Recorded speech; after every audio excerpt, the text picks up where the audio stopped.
kepada Bapak Bupati dan Wakil Bupati dan Bapak Kapolres. Bupati dan Wakil Bupati Kabupaten Lahat secara simbolis meresmikan Pasar Ramadan yang berada di Simpang 4 Pasar Lematang.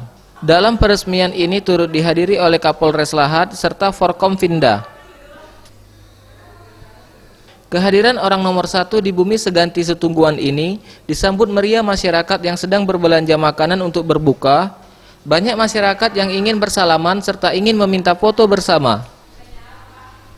Bupati Lahat Ci Ujang mengatakan, Pasar Ramadan ini setiap tahun memang disediakan dan difasilitasi oleh Pemkab Lahat. Fasilitas yang sudah disediakan ini dapat dimanfaatkan oleh para pedagang untuk menjajakan jualannya. Ci Ujang juga menjelaskan terkait retribusi yang dikenakan kepada setiap pedagang, dirinya yakin hal itu tidak akan memberatkan, mengingat retribusi tersebut digunakan untuk biaya kebersihan dan keamanan. Lebih banyak pedagang ini mungkin tidak memberatkan, ya, karena dia tapi menguntungkan rapi.